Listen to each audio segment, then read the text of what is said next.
Irmãos, nós vamos abrir a palavra do Senhor no Evangelho de Marcos. Nós temos dedicado os últimos domingos debaixo do nosso tema atual, Milagres do Coração. Nós temos buscado o ministério de Cristo e perceber no ministério de Cristo que muito do que ele fez de extraordinário visava algo mais profundo do que aquilo que se abrilhanta aos olhos, do que aquilo que transformava o que não era em algo novo. Jesus estava resolvendo questões muito profundas que às vezes, numa primeira vista, não percebemos. Ele visava o coração.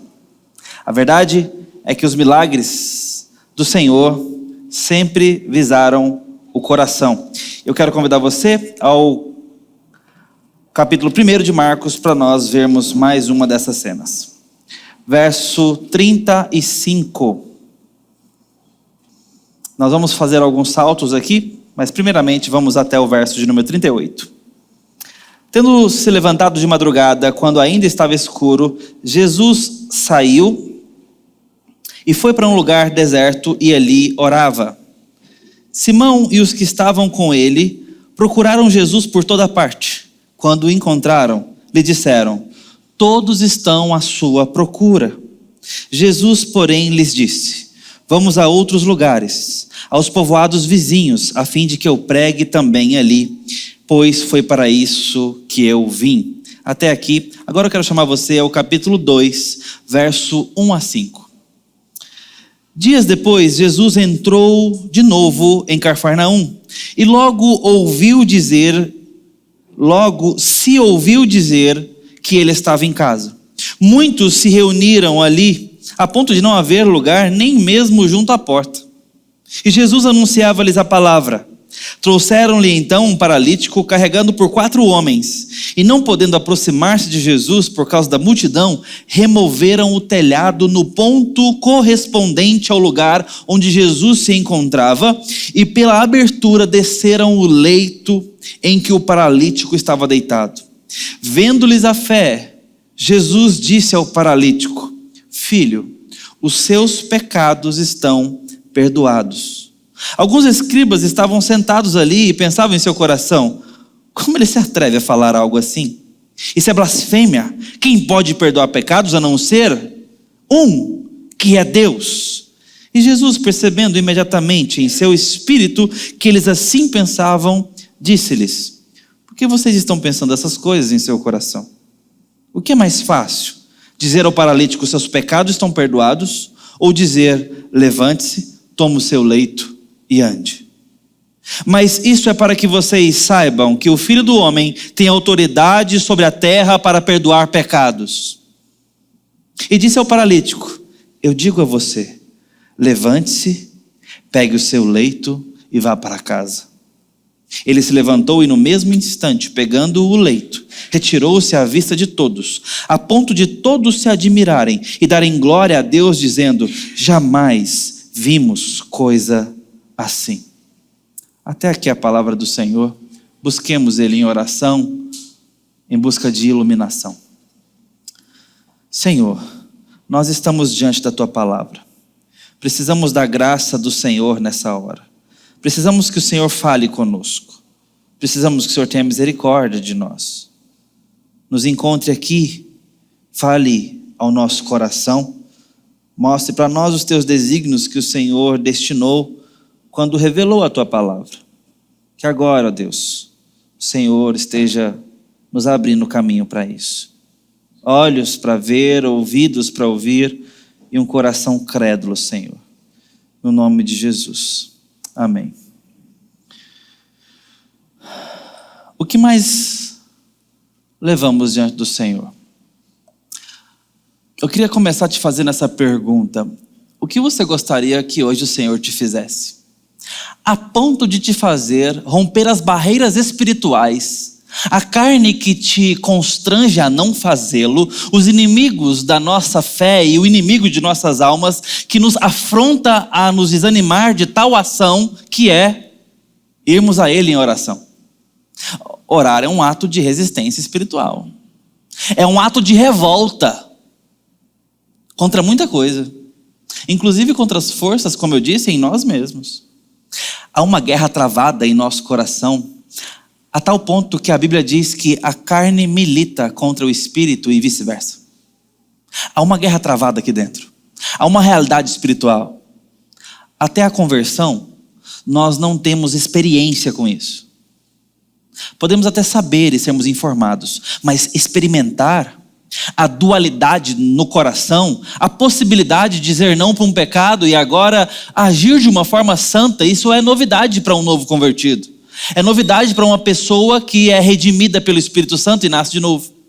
Lutero chega a dizer que após a conversão, o novo homem agora pode dizer: posso não pecar.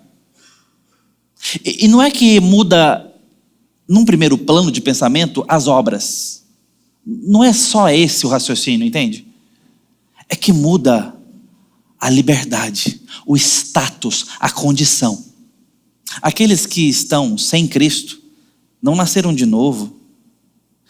Não é que eles não podem fazer algo bom. Repito, não é sobre obras e comportamento num primeiro plano. É sobre o fato de que tudo que se faz sem Cristo é rebeldia contra Deus.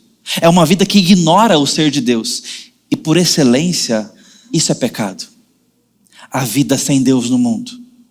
A vida que não é postada diante do Criador. A vida que não é inclinada para Ele, que não visa a glória dEle. A vida que não entende por si vinda dEle. A vida que não o agradece por estar viva.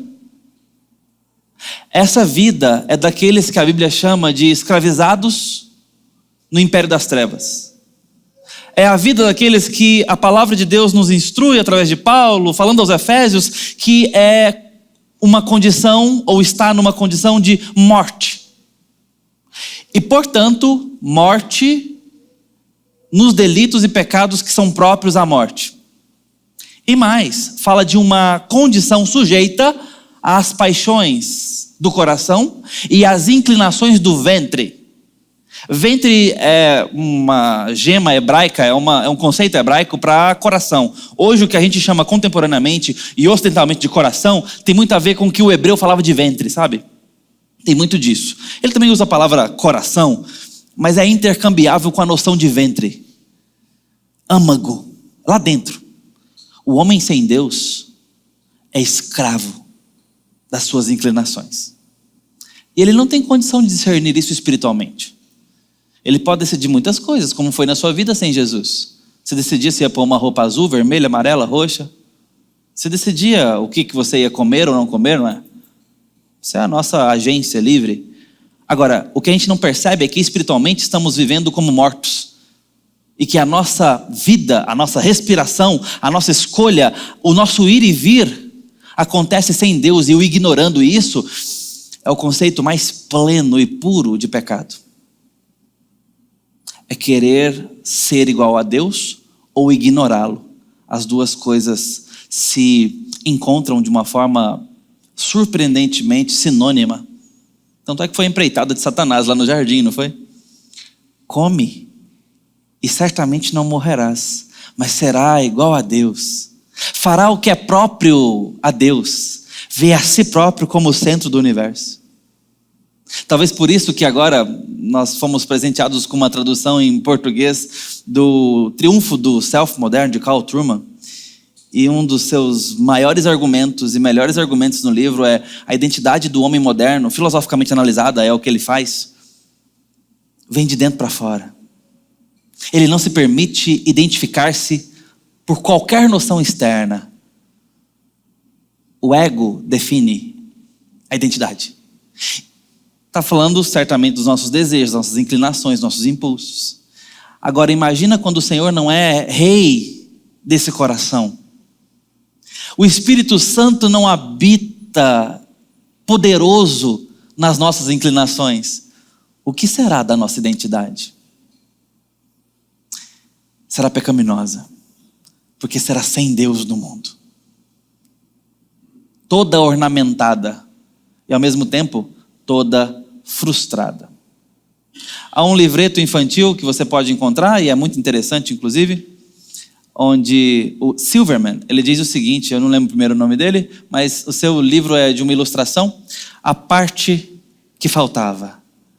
Uma forma circular, anda entre as páginas, rodando cada vez mais rápido, e dentre as suas insatisfações, procurando a parte que faltava, ela canta o seguinte refrão, essa forma: ai, ai, iô, eu busco a parte que me faltava, buscando por essa parte eu vou. Algo mais ou menos assim. E nessa cantiga e giro e cantiga, ela busca a parte que faltava. Como ela é uma parte circular e falta ali um pedaço em formato de pizza, ela encontra uma forma quadrada, tenta se encaixar, encontra uma forma redonda, completa, não se encaixa, ela encontra uma forma poligonal e assim vai em todas as páginas na busca da parte que me faltava. É uma ilustração infantil com uma provocação deveras contundente para adultos. Porque nós muitas vezes nos deixamos escravizar pelas carências do coração. E não são raras as ocasiões em que nós preferimos que Deus venha como um agente solucionador do que nos falta. Por isso eu volto à pergunta: o que você tem pedido ao Senhor? Qual que é o cerne da sua oração? O que você gostaria que Deus nessa noite te entregasse? Te desse nas mãos? Qual parte que falta? O que vem lá de dentro? Qual que é o buraco que você percebe em si que tem te levado a romper as barreiras espirituais e se prestar à oração? Isso diz muito sobre o nosso coração. Aquilo que mais queremos. Aquilo que nós gostaríamos que fosse realizado por nós. Esse texto nos fala de uma oração. Aliás, diversas orações. Nós passamos daqui. Eu comecei a ler logo depois de uma cena muito curiosa. Jesus, onde começamos a ler no verso 35, está fugindo de mansinho, de tal ponto que não o encontram. O texto na revista atualizada, a minha memória decora a revista atualizada, foi o texto que eu fui discipulado, né? Mas a gente hoje usa Nova Almeida, então minha memória não está aqui ainda. Mas o texto na Almeida revista atualizada diz o seguinte: procuraram-no diligentemente. A ideia é que olharam debaixo do tapete. Já procurou controle remoto dentro da geladeira? Procuraram-no diligentemente, ou seja, por toda parte. Por toda parte iam atrás dele, diz o texto aqui, que procuraram em todo lugar, ou por toda parte. Sabe do que Jesus correu? Sabe de onde que ele fugiu? Ele estava curando toda sorte de enfermidade, desde tarde até alta madrugada. Gente cega, paralítica, gente enferma de todo tipo de doença e até endemoniados. Jesus estava ali, com uma fila imensa, com uma aclamação popular, com, como eu disse, orações, entre aspas, feitas ao redor dele. E também um monte de curiosos, certamente. Mas curas estavam acontecendo. E não era a cura dessas que a gente fica assim: curou? Ah, falou curou, mas não sei, talvez curou, talvez não. Tem por aí, não tem? A gente não sabe.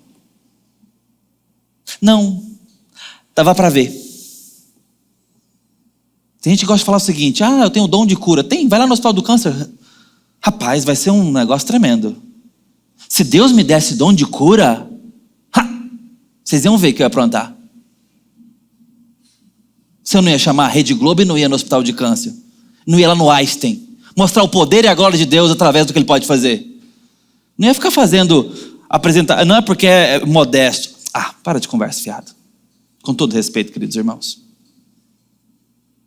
Isso aqui era cura. Não é conversa para boi dormir, não. Nem enganação de gente simples, não. Jesus estava curando com o poder de Deus. Sabe por quê? O Evangelho de Marcos quer nos mostrar uma coisa. Esse é o Evangelho de Jesus Cristo, o Filho de Deus. Marcos tem uma agenda, é o evangelho mais sucinto, é o primeiro evangelho a ser escrito. Ele vai direto nos discursos, testemunhos e ação. E ele estava perseguindo o que Jesus está fazendo e dando destaque nisso no seu redação.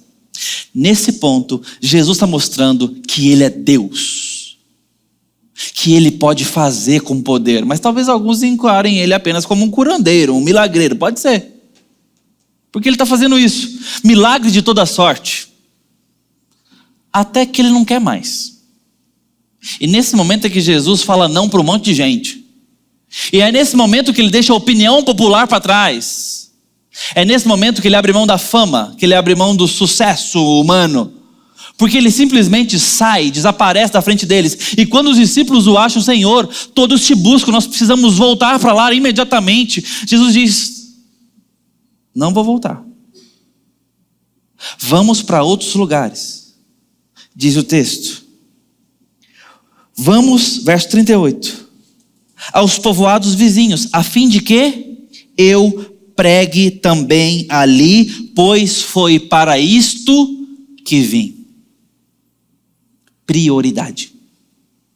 Jesus tinha prioridades para mostrar que Ele é o Filho de Deus e entregar a sua vida ao povo de Deus e consumar a obra eterna da Trindade de redenção na história.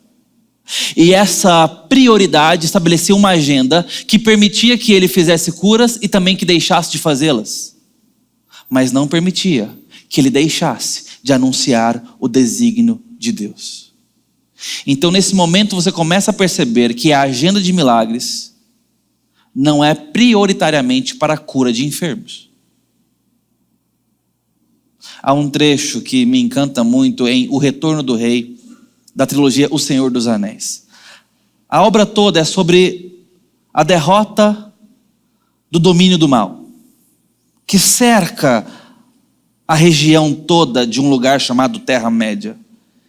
E numa jornada improvável de gente muito simples e pequena, eles vão avançando para conseguir derrotar o mal. Até que então tem uma esperança, que o rei bom volte a governar e que o imperador das trevas seja derrubado. Aí tem uma frase perdida ali no meio, dizendo assim, sabe quando encontraremos o rei? Quando percebermos mãos que curam. As mãos do rei legítimo são mãos que curam. Jesus está aqui, se mostrando Deus. E ao olhar para Ele, esses homens estão sendo provocados ao ver um que cura. E por isso estão levando enfermos para Ele. Por isso enfermos estão chegando. Por isso gente quebrada tentando ser consertada. Mas é por isso mesmo que Ele está dizendo não para a gente que precisa. Porque Ele veio trazer uma cura mais profunda. Ele veio trazer um conserto, um reparo, que vai muito além do que nós pedimos, que vai muito além da parte que achamos que falta. Eu quero reforçar a pergunta que eu te fiz para que a gente tenha mais um nó para seguir a partir de agora. O que você tem levado à presença de Deus, de tal forma que se Deus fizer isso, a sua vida será completa. Senhor, eu tenho pedido filhos para Deus. Deus até hoje não me deu filhos. E o dia que Ele me der, a minha vida vai estar completa. Essa é uma das coisas mais dignas e gloriosas que nós podemos levar para Deus. Deus mostrou isso por diversas vezes. Diversas mães clamando ao Senhor. E diversos casais, inclusive aqueles que fizeram parte do nó do cordão da aliança, clamando por filhos a Deus. Pastor, se Deus me der um marido, uma esposa, minha vida vai ser completa. Se Ele me der um trabalho melhor, esta carreira, esse é meu sonho. Se Deus me der isso, ou essa vida,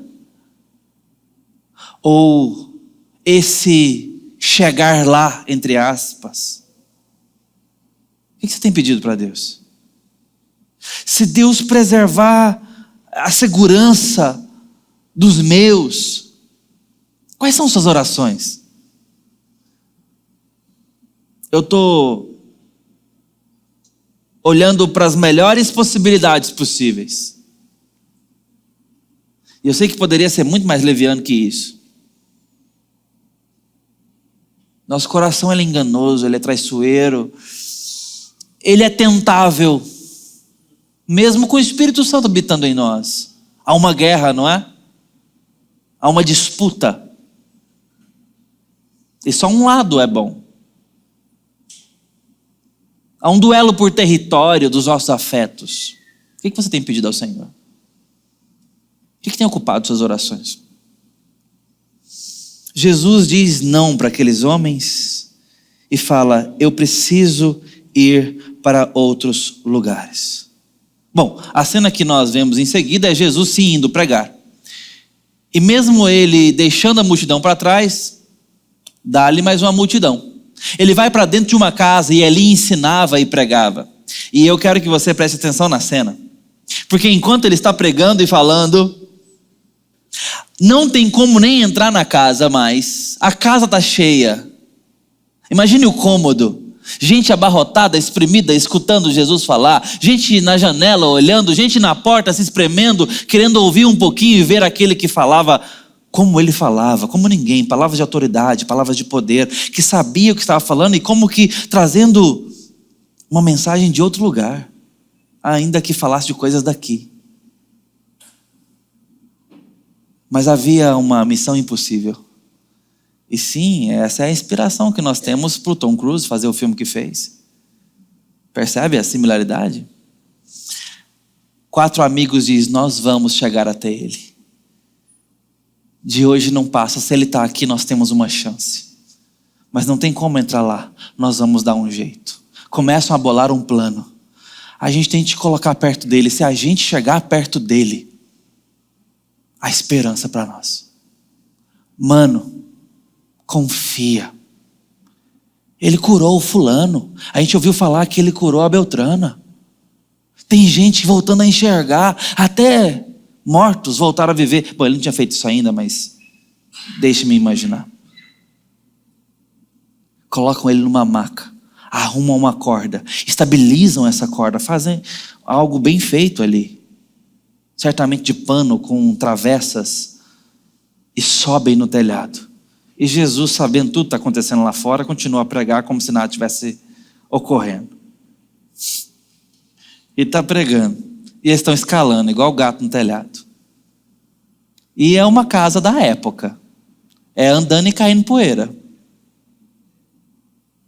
Cururu, pururu, parará. E Jesus pregando.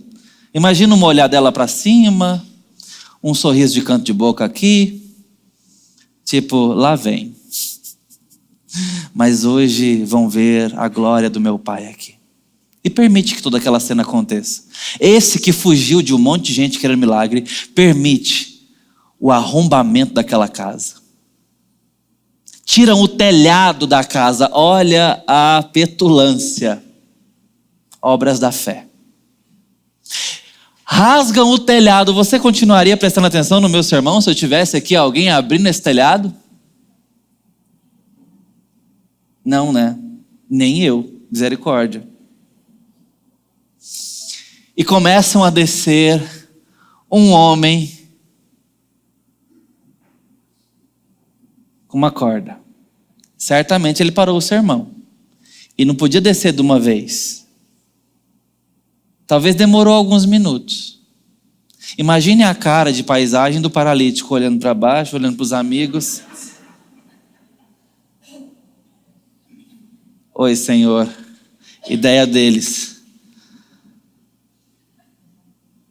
O fato é o que vai acontecer a partir de agora. Conseguiram fazer o improvável, o impossível, o ridículo, o inimaginável. Será que a gente tem uma chance? Ele fala: olha, certamente tirar a outra perna ele não vai. Então o não a gente já tem.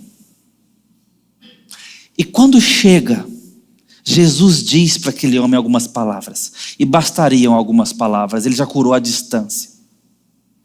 Mas ele não diz o que eles esperavam. Estava óbvia a oração. Quando eles chegam ali, diz o texto: Jesus, filho, os seus pecados estão perdoados. Eu fico imaginando o paralítico dizer: ô Senhor, obrigado. Muita gentileza do Senhor.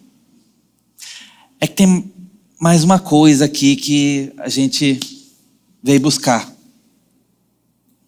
Não sei se o senhor reparou. Eu estou buscando outra coisa. É isso que eu preciso que o senhor faça em mim. É isso que os meus amigos vieram buscar aqui. É essa a nossa busca. Esse é o meu anseio. Essa é a minha oração. Cura a minha perna.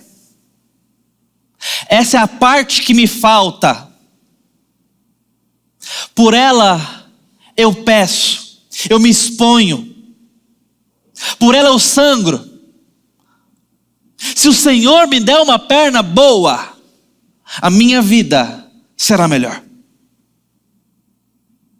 Qual a sua oração? O que você tem buscado diante de Deus? O que você tem provocado outros a orar por você? Qual é o seu sonho? Qual é o seu foco? O que tem tirado o seu sono?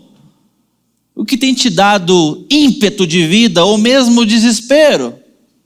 Em outras palavras, o que tem tocado fogo em você? Qual a parte que você acha que tanto falta? De tal forma que se Deus responder, se Deus der, tudo seria diferente. Esse homem tem a sua oração diante do Senhor. Mas, irmãos, Jesus está vendo algo maior. Jesus sabe de algo que esse homem não sabe. Jesus conhece um problema mais profundo do que a condição física lhe é problemática. Jesus está olhando para algo que ele não pode tirar os olhos, para o qual ele não pode se desviar. Jesus vem com a sua prioridade e diante daquele homem mostra o que só Deus pode fazer por nós e veio fazer. É nesse momento que tem uma disputa com os fariseus e os religiosos, porque eles sabem que só Deus pode perdoar pecados e quem perdoa é o ofendido. Deus está em Cristo porque é o Cristo, dizendo que perdoa pecado. E que perdoa o pecado daquele homem porque foi vendo-lhes a fé. E Jesus contempla a fé deles. E nesse momento está dando para aquele homem o que ele não pediu. É como se dissesse: eu entendo os seus problemas, eu vi o seu sofrimento, e daqui a pouco eu vou resolver esse problema. Mas eu preciso te dar algo. E esse algo é o que eu vim dar à humanidade, que só o meu sangue pode conquistar. Não precisa-se de sangue de Cristo para consertar paralíticos. Me entenda proporcionalmente. Mas perdoar pecados no tribunal de Deus precisa de sangue puro derramado. Esse é o difícil. É assim que Deus prova o seu amor para conosco. Não é em nos dando visão na cegueira. Não é em nos dando emprego novos na escassez. Não é nos dando matrimônios na solidão, não é nos dando reparação dos medos diante dos nossos filhos, não é nos guardando no mal, não é nos guardando numa viagem, não é restaurando-nos de um câncer. Em tudo isso Ele pode mostrar graça, benevolência e cuidado sobre nós que não faltarão. Mas assim como esses passos verdejantes estarão na nossa vida, Ele também prometeu companhia em lugares tenebrosos como o Vale da Sombra da Morte, que estarão certamente na nossa estrada. E é nesses lugares que faltarão muitas partes em nós. Mas prioritariamente, Ele veio nos dar o que custou tudo para Deus, e nisso reside o seu amor por nós. Nos dar perdão pelos nossos pecados. Um Deus para crer e uma vida abundante para ser vivida com Ele. Isso Só vidas perdoadas podem desfrutar. A companhia do Espírito Santo, a amizade com Deus, a reconciliação com o Eterno, a caminhada com o Senhor, a vida cotidiana com o Espírito Santo, o amor a Ele e o amor dEle em nós, esse relacionamento, esse afeto que domina o coração e transforma as escolhas. Isso é para regenerados, isso é para gente que nasceu de novo, isso é para gente que se arrependeu dos seus pecados, isso é para quem está vivendo com Ele, e Ele veio nos entregar isso prioritariamente. Se você está conformado de uma vida mais ou menos com Deus, e está aí cheio de sede por outras coisas, deixa eu te dizer, Jesus não veio realizar esses desejos do seu coração. Ele veio te preencher do Santo Espírito dele primeiro. Ele veio te dar vida com Ele primeiro. Ele veio te dar dele. Perdão, graça, redenção, missão. E quer saber? Nisso, identidade. Que não vem de dentro para fora, mas vem do alto. Que não é esculpido por nós, na nossa criatividade e inventividade, mas é dado com graça, de cima para baixo, como um oleiro que molda um barro com graça. Ainda que tenha que quebrá-lo e fazê-lo de novo, Ele veio nos dar isso. Depois a gente pode falar sobre a perna que não anda, o olho que não vê, o emprego, as carências do coração e até nossos filhos e família. Depois de tê-lo no centro dos nossos afetos, depois de tê-lo rei sobre o nosso coração. Não é à toa que uma parábola foi contada, e essa parábola me constrange e assusta, quando Jesus diz, olha, um rei foi dar um grande banquete, e os seus 3 convidados se excusaram de não participar. Se eu te contar por quê. Um falou que tinha casado e não podia ir. Bom, justo, né? O outro comprou uma junta de bois, aí tinha que experimentar para ver se estava tudo ok, negócios, né? E o outro tinha comprado uma porção de terra, e ele precisava ver essa terra. Meio que até estabilidade aí, né? De repente, o que simbolizaria possivelmente uma casa própria futura, quem sabe? Bom, são coisas muito dignas pelas quais nós nos esforçamos, acordamos cedo e trabalhamos, e até treinamos nossos filhos para. Se os nossos filhos se dessem bem na vida, passassem no bom vestibular, tivessem um bom nome, ganhassem dinheiro na vida. A gente está treinando eles para isso, não é, queridos? Nós estamos treinando os nossos filhos para se dar bem na vida, não para sofrer pelo Evangelho. Bom, esses homens que foram os convidados do rei representam muito bem a nossa geração. Por conta de coisas nobres, perdemos um banquete. O problema é que esse banquete e esse rei era uma parábola, paráfrase do nosso Deus oferecendo-se a si mesmo à mesa conosco. O problema é esse. Que por conta de coisas deliciosas, dignas e valiosas, perdemos lugar à mesa com Ele. Está falando de intimidade, está falando de desfrute. E é por isso que o pastor John Piper, no seu livro Fome por Deus, vai dizer, olha, o que nos tira o apetite por Deus não é o veneno do vídeo obsceno ou das imagens grotescas, simbolizando aí nessa, o beber um veneno, um tóxico. Não, ele fala, o que nos tira o apetite de Deus é o beliscar de pequenas coisas doces ao longo do cotidiano e da vida. Ele estava falando de, você não é que vai ver um vídeo obsceno uma vez e pronto, perdeu o apetite por Deus. Você está satisfeito porque você está aí sorvendo horário nobre todo dia. Naquela época isso fazia sentido, talvez hoje seria o rolar o feed da rede social toda hora, todo dia, beliscando a mesa de coisas que são aparentemente inofensivas. Você está cheio, satisfeito da sua dopamina, você não precisa de Deus, você está sem apetite. E aí eu fico lembrando da minha mãe, que falava o seguinte, antes do almoço, quando eu era criança, meu pai guardava balinhas frigels de cereja ali, onde colocava-se ovos, tinha uma bandejinha de ovos ali da geladeira, ele guardava algumas balinhas frigels que ele gostava, dava antes do almoço, eu ia lá, categoricamente, abria a geladeira e catar uma balinha frigels, e minha mãe raiava da boca do fogão, não é para comer isso, agora você vai almoçar. Quantas vezes eu escutei essa frase? E por quantas vezes eu pensei, mamãe querida, não com essas palavras, tá? É uma balinha desse tamanho. Você vai me servir um prato desse tamanho com abóbora cabotiá amassada com arroz e feijão e ovo. Como é que esta balinha pequenina vai concorrer com um pratão desse que nós vamos comer agorinha? Bom, talvez minha mãe entendesse de química e sabe que o açúcar presente ali causa falsa sensação de saciedade. Talvez não, só sabia pela experiência que não se come doce antes do prato rico que ela me serviria. Hoje eu começo a entender melhor que o beliscar à mesa de coisas doces nos tira um apetite de pratos principais e nos dão falsa sensação de saciedade. Coisas nobres podem nos tirar de coisas imprescindíveis. Coisas boas podem nos tirar a vista daquilo que não podemos viver sem. E isso dobra a aposta sobre a nossa responsabilidade.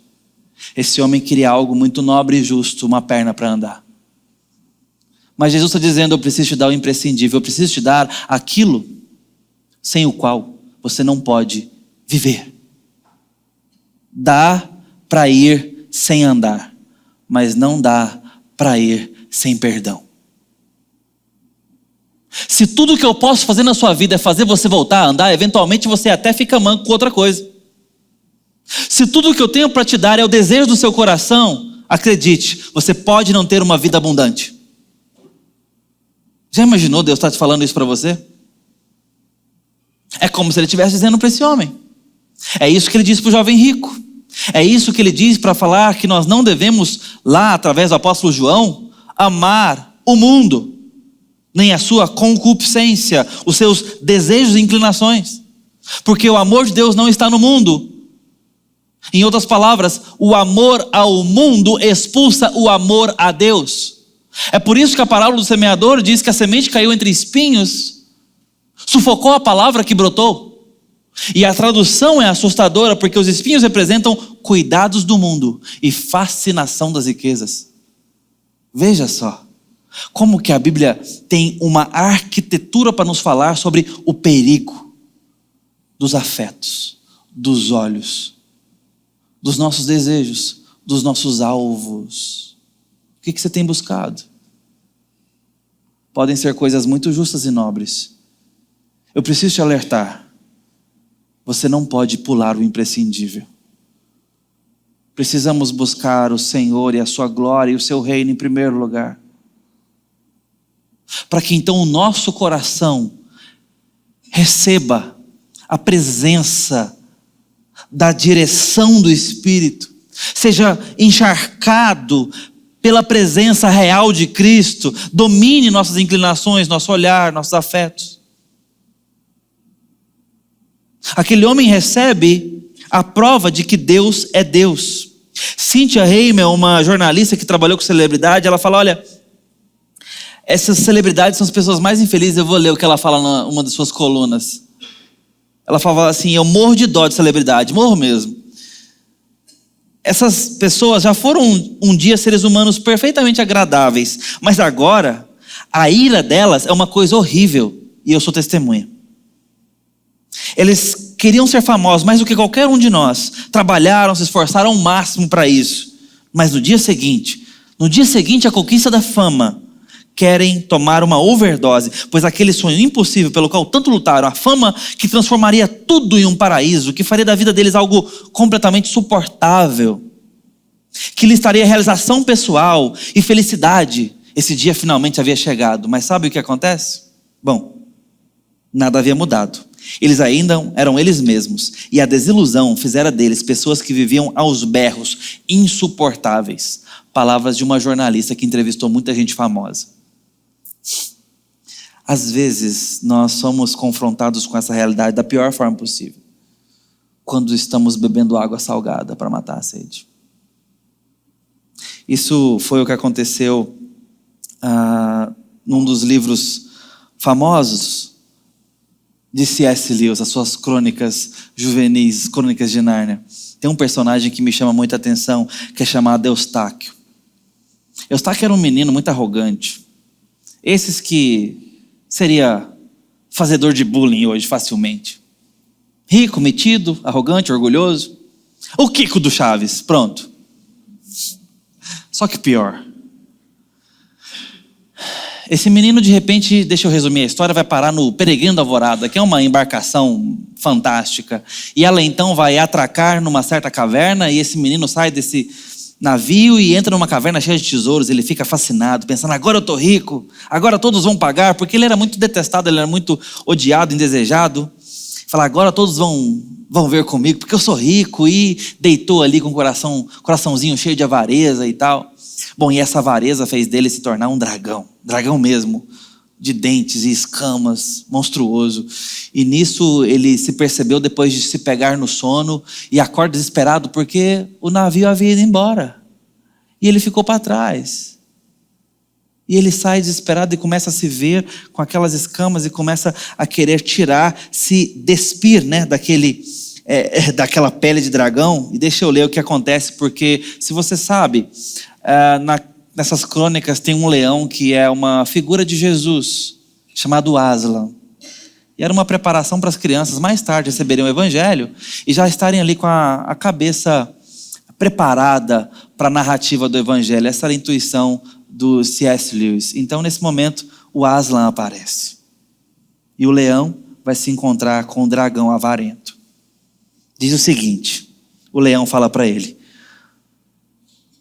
depois dele tentar rasgar aquela pele várias vezes: você vai ter que me deixar ir fundo. Diz o texto que o leão começou então a rasgar aquela pele, que ele já tinha rasgado várias vezes, e nascia outra no lugar, ou ele percebia que tinha uma outra camada mais grossa. Eustáquio disse: eu tive medo das suas garras, confesso a você, mas eu estava à beira do desespero. O primeiro rasgo que ele me fez foi tão fundo que eu pensei que houvesse me atingido direto no coração. Quando ele começou a arrancar aquela pele, doeu mais que qualquer outra coisa que eu já senti. Bem, ele arrancou por completo aquela pele animalesca, como eu pensava ter feito eu mesmo naquelas 3 vezes, com a diferença de que não havia doído antes. E lá estava ela, sobre a grama. Só que esta, em relação às outras peles, parecia bem mais grossa, escura, cheia de calombos. Então ele me segurou e me jogou na água. Ardeu mais que tudo, mas só por um instante. Então eu percebi que eu havia voltado a ser um menino. Deixa eu repetir as palavras do leão. Você vai ter que me deixar ir mais fundo para arrancar essa pele falsa.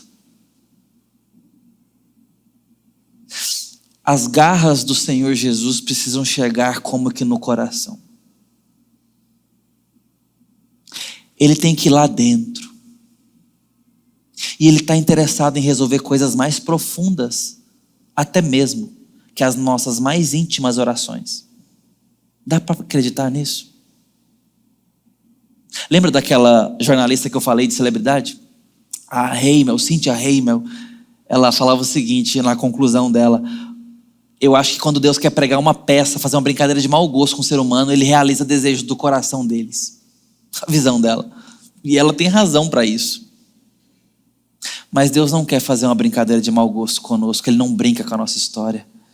Ele quer resolver o nosso problema. Ele quer ir lá onde precisa ir. Qual a sua oração? Eu quero que você coloque essa oração subordinada a outra nessa hora. Sabe qual? Senhor, perdoa os meus pecados. Para a honra e glória do seu grande amor, perdoa os meus pecados. Me dá santidade ao Senhor, me dá vida contigo, me dá intimidade com o Senhor. Me dá amor pelo Senhor renovado. Aquece o meu coração na tua presença. E depois dessa oração, que todas as outras existam, mas que ele seja tratado como o amor da nossa vida, como um rei soberano, como um Deus perdoador, gracioso, porque nisto ele prova o seu amor para conosco, em ter nos dado seu único filho. E todo aquele que nele crer não vai perecer. Ele não vai brincar com a nossa história.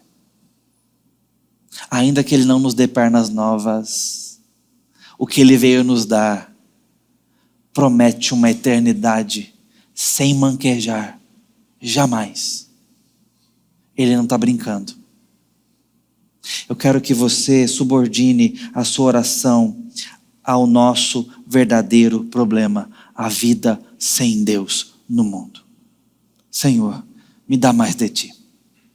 Me dá mais piedade, credulidade, me dá mais coração devoto, mais adoração, mais expectativa do Senhor, mais sede de Ti. Antes de qualquer outra vontade, antes de qualquer outro anseio, me faz carecer do Senhor. Qual a possibilidade de uma oração sincera dessa? Gente perdoada por Deus. Gente que nasceu de novo. E se hoje você está me escutando e não se arrependeu dos seus pecados, não se submeteu à graça regeneradora, não pode dizer com convicção de que ama o Senhor Jesus, eu quero te dizer, hoje é tempo disso. Você pode entregar a sua vida a um Deus que veio perdoar pecados prioritariamente, entregando o seu próprio filho para morrer por isso. Entrega hoje a sua vida para o Senhor Jesus. Peça hoje a Ele por perdão de seus pecados. E Ele não rejeitará aquele que for a Ele com fé. Hoje é tempo disso. Que Deus te alcance. E que Deus alcance os filhos distantes, frios, que se afastaram de casa.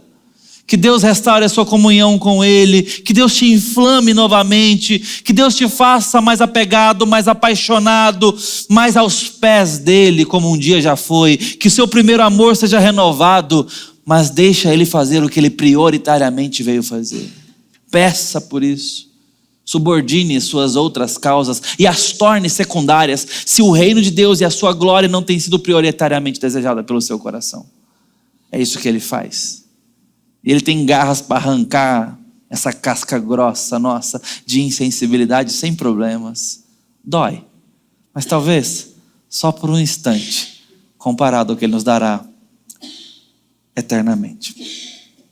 Que Deus abençoe a sua vida. Vamos orar.